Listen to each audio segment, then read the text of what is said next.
a La Imagina Sueña, leyentes. Yo soy Patti y el día de hoy reseña de novela histórica. Sí, ya estamos en septiembre, digo, en México es el mes patrio. Para los que no sean de México y no lo sepan, el 16 de septiembre se celebra en México, que inició la lucha de independencia de la Nueva España, de los españoles, y normalmente lo celebramos todo el mes. Y qué mejor que celebrarlo con una novela histórica de el México de 1860 más o menos, que nos habla de un héroe que queremos mucho en México, que es Benito Juárez. La novela de la que les estoy hablando es Querido Don Benito, de Pedro J. Fernández. Esta novela salió apenas en julio a la venta, la publicaron, y la verdad es que es una joya. Es una joya porque nos da un enfoque de Benito Juárez muy distinto a los anteriores. De hecho, no habla de Benito, ahorita que les haga la reseña les voy a explicar, pero vean, a mí me encantó, vean cuántos notas hice de eventos históricos, de cosas importantes que nos hacen ver en esta novela, que cabe aclarar que es una novela romántica, pero también de ficción histórica. Entonces es una novela muy, les digo, muy original. Para entender esta novela, son cartas que le escribió Margarita Maza de Juárez, que era la esposa de Benito Juárez, a Benito Juárez cuando ella tiene que salir al exilio. ¿Por qué sale al exilio? Porque en 1863 nos invaden los franceses y llega los segundos emperadores que llegan a reinarnos, porque el primer imperio fue el de Iturbide, y llega el segundo imperio, que es el de Maximiliano de Habsburgo y Carlota, que era su esposa.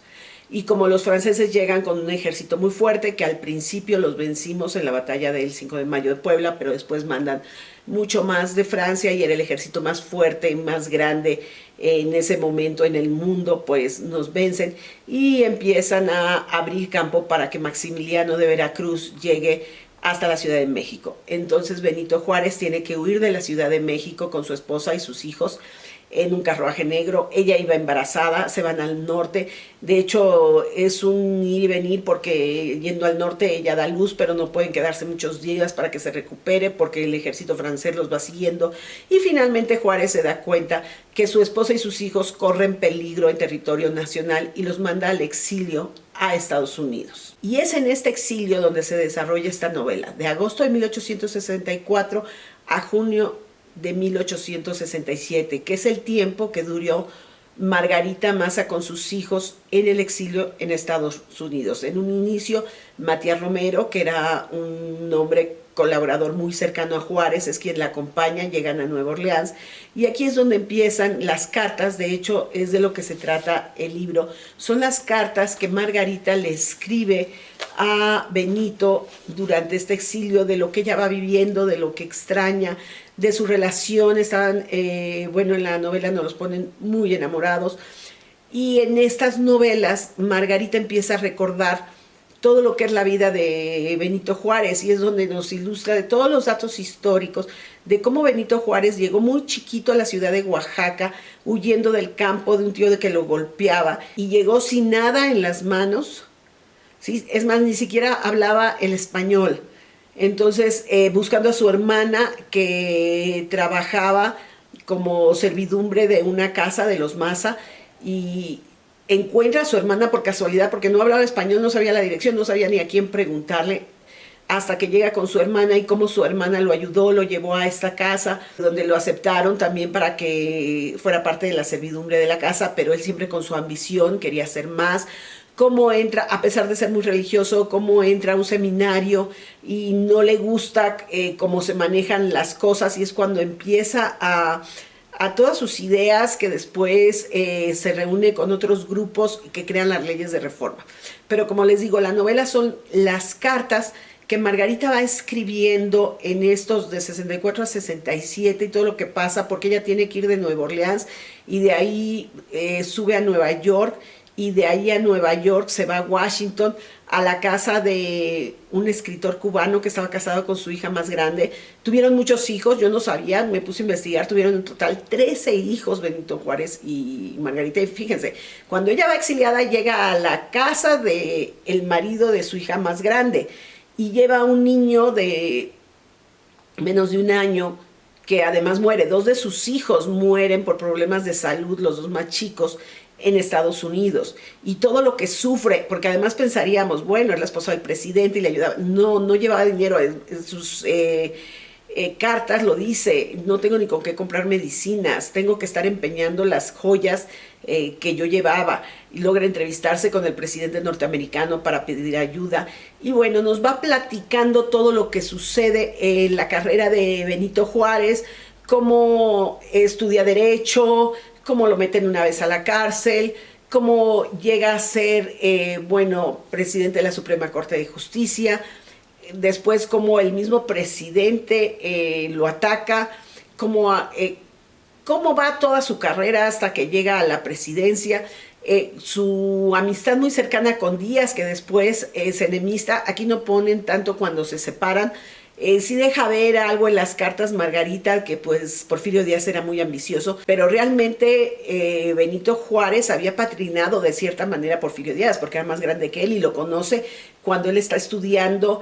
Y bueno, hay cierta identificación en su pasado, en su familia, pero cuando llega ya a la presidencia y cuando termina lo que es la época de Maximiliano, se separan. Entonces, es una forma muy bonita, muy amena, de conocer un poco de esta fase de la historia de México, del por qué las leyes de reforma que luego fueron, y todavía algunas veces hay quien las critica, que era separar el Estado de la Iglesia, porque en esa época no existía un registro civil en México.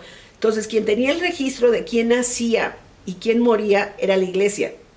Y lo que proponen estas leyes, que Benito Juárez y todo el grupo de políticos que estaba con él, que eran los liberales, era separar, que la Iglesia siga manteniendo su registro, pero el Estado tiene que tener un registro para saber cuántos mexicanos hay y no depender de la Iglesia.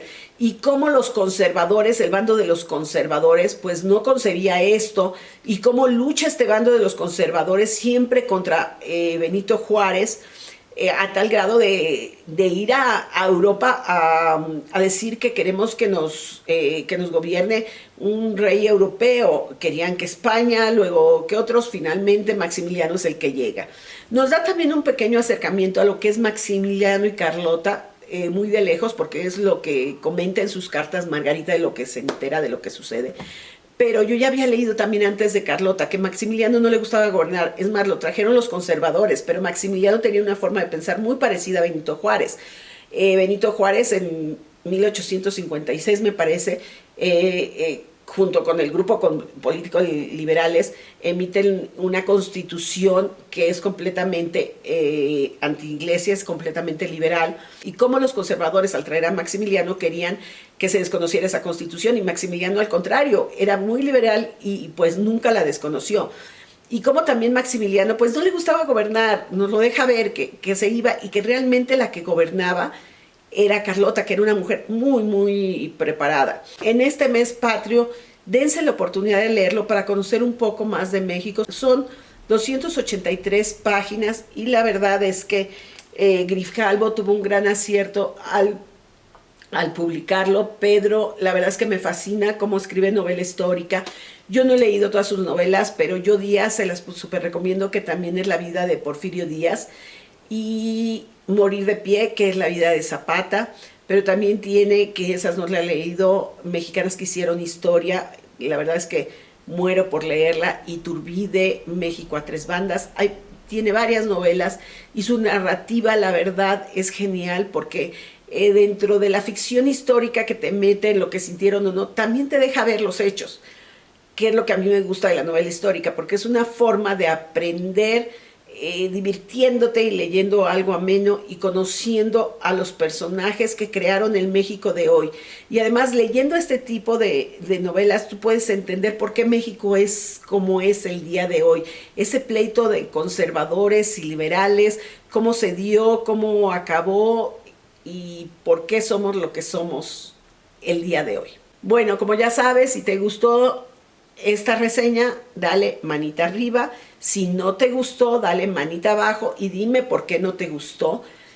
Si ya la leíste, déjame tus comentarios. ¿Qué opinas? ¿Has leído otras novelas de este autor? La verdad es que a mí me está gustando mucho. Si no te has suscrito al canal, ¿qué esperas? Suscríbete y dale clic a la campanita para que te enteres de todos los videos que subo cada semana.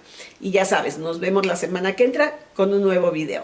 Bye, que tengas bonita semana.